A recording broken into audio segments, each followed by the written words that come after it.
Yes, അതാണ്. ഒരുപക്ഷെ അത് അവർക്ക് ഈ ഒരു വർഷമായിരിക്കുകയാണ് തുടർച്ചയായി ബോംബ് വർഷവും വ്യോമാക്രമണവും റോക്കറ്റ് ആക്രമണവും ഒക്കെ.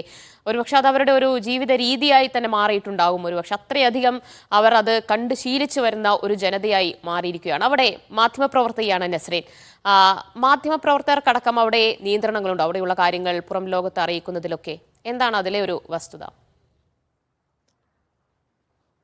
ഇപ്പോൾ സോഷ്യൽ മീഡിയ ഉള്ള കാരണം അവിടെ എൻ്റെ അറിവില് അവർക്ക് ലിമിറ്റേഷൻസ് ഒന്നുമില്ല. എന്ത് വേണമെങ്കിലും റിപ്പോർട്ട് ചെയ്യാം. പക്ഷേ ഞങ്ങളുടെ അറിവില്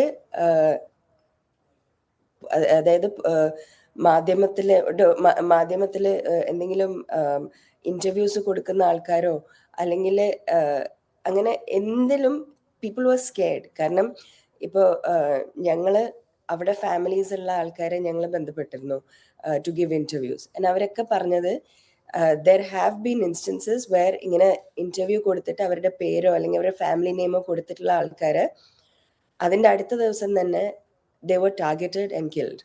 സോ അതുകൊണ്ട് ഞങ്ങൾ അപ്രോച്ച് ചെയ്ത ഒരുപാട് ആൾക്കാർ അവർക്ക് പേടിയായിരുന്നു ഞങ്ങൾക്ക് ഇന്റർവ്യൂ തരാനോ അല്ലെങ്കിൽ കാര്യങ്ങൾ പറയാനോ. അവര് ഈവൻ നമ്മൾ സോഷ്യൽ മീഡിയയിൽ കാണുന്ന ഒരുപാട് ആൾക്കാർ അവര് വളരെ കഷ്ടപ്പെട്ടാണ് അവിടെ റിപ്പോർട്ട് ചെയ്യുന്നത്. നമുക്കറിയാലോ എത്ര ജേർണലിസ്റ്റിനെയും എത്ര റിപ്പോർട്ടേഴ്സിനെയും ഓൾറെഡി കൊന്നു കഴിഞ്ഞു എന്നുള്ളത്. യെസ്, അതാണ് നസ്രീൻ. ഒരു മനുഷ്യൻ അത്യാവശ്യം വേണ്ട അടിസ്ഥാന സൗകര്യങ്ങളുണ്ട്. വെള്ളം, ഭക്ഷണം, പാർപ്പിടം, വസ്ത്രം, അങ്ങനെയുള്ള അടിസ്ഥാന സൗകര്യങ്ങൾ പോലും ഗസയിലെ ജനതയ്ക്ക് ഒന്നാകെ നിഷേധിക്കപ്പെടുന്ന ഒരു സാഹചര്യമാണല്ലേ ഇപ്പോഴും നിലവിലുള്ളത്. ഈ ഒരു വർഷം പിന്നിടുമ്പോഴും അതിലൊരു യാതൊരു മാറ്റവും വന്നിട്ടില്ല എന്നതല്ലേ യാഥാർത്ഥ്യം? സത്യം. അവിടെ ഇന്നും ആൾക്കാര് ഒരു നേരത്തെ ഭക്ഷണത്തിന് വരെ അവര് സ്ട്രഗിൾ ചെയ്തുകൊണ്ടിരിക്കുകയാണ്. എയ്ഡ് പോകുന്നുണ്ടെങ്കിലും അത് വളരെ സ്പൊറാഡിക് ആണ്. ഈവൻ അവിടെ നിന്ന് രക്ഷപ്പെടുന്ന ആൾക്കാർ വരെ ഇപ്പോൾ ഞാൻ കഴിഞ്ഞ മാസം ഇന്റർവ്യൂ ചെയ്തിരുന്ന ഒരു ലേഡി, അവര് ഈജിപ്തിലുള്ള ഈ പലസ്തീനിയൻ റെഫ്യൂജീസിനെ ഹെൽപ്പ് ചെയ്യാൻ വേണ്ടി പോയ ഒരു സ്ത്രീയായിരുന്നു. അവര് പറഞ്ഞത് ഈവൻ ഇൻ ഈജിപ്റ്റ് അവര് ഈ യുദ്ധഭൂമിയിൽ നിന്ന് രക്ഷപ്പെട്ടാൽ പോലും ദേ ആർ സ്ട്രഗ്ലിംഗ് ബിക്കോസ് അവരുടെ അടുത്ത് ഒന്നുമില്ല. അവര് everything has been lost in bombing. അപ്പോൾ അവിടെ ഉള്ള ആൾക്കാരുടെ കാര്യം നമുക്ക് ഊഹിക്കാവല്ലേ പറ്റുള്ളൂ.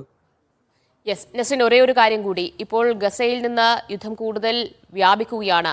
ലബനനിലേക്കൊക്കെ ഇസ്രായേലിന്റെ ആക്രമണം വലിയ രീതിയിൽ വ്യോമാക്രമണം നടത്തിക്കൊണ്ടിരിക്കുന്ന ഒരു സിറ്റുവേഷനാണുള്ളത്. ഇതിങ്ങനെ എത്ര നാൾ ഈ രീതിയിൽ മുന്നോട്ട് പോകും? ഇതിന്റെ ഒരു എൻഡ് അത് എങ്ങനെയായിരിക്കുമെന്നാണ് നസ്രീൻ കരുതുന്നത്? എൻഡ് എങ്ങനെയായിരിക്കും നമുക്ക് ആർക്കും ഇപ്പൊ പ്രെഡിക്റ്റ് ചെയ്യാൻ പറ്റില്ല. വളരെ എന്താ പറയാ, ഒരു നിർണായകമായ ഒരു ഘട്ടത്തിലാണ് നമ്മളിപ്പോ എത്തി നിൽക്കുന്നത്. വേൾഡ് ലീഡേഴ്സ് ഇടപെട്ട് ഇപ്പൊ എനിക്ക് തോന്നുന്നു ഒരുപാട് ഇന്റർനാഷണൽ പ്രഷർ ഉണ്ട്. I just hope at some point അതൊരു ഒരു പീസ്ഫുൾ എൻഡിലേക്ക് എത്തും. ആൻഡ് പലസ്തീനിലുള്ള, ഗസയിലുള്ള, ഈവൻ വെസ്റ്റ് ബാങ്കിലുള്ള എല്ലാവർക്കും അതൊരു പീസ്ഫുൾ ആയിട്ടുള്ള, അവർക്ക് ഇത്രയും നാൾ സഫർ ചെയ്തതിന് അവർക്ക് ഇനിയെങ്കിലും സന്തോഷത്തോടെയും സമാധാനത്തോടെയും കൂടി ജീവിക്കാൻ പറ്റട്ടെ എന്നാണ് എല്ലാ ദിവസവും നമ്മൾ എല്ലാവരും പ്രാർത്ഥിക്കുന്നത്. യെസ്, അത് തന്നെയാണ്. പ്രതീക്ഷ തന്നെയാണല്ലോ ഓരോ മനുഷ്യനെയും മുന്നോട്ട് നയിക്കുന്നത്. ഇനിയുള്ള പകലുകളെങ്കിലും സമാധാനത്തിൻ്റെതാകട്ടെ ഗസയിലെ ജനങ്ങൾക്ക് എന്ന് നമുക്ക് പ്രതീക്ഷിക്കാം. വളരെയധികം നന്ദി നസ്രീൻ, ഈ ഒരു വേളയിൽ ഇങ്ങനെയൊരു ദിവസം മീഡിയ വണിനൊപ്പം തത്സമയം ചെയ്യുന്നതിന്. Thank you.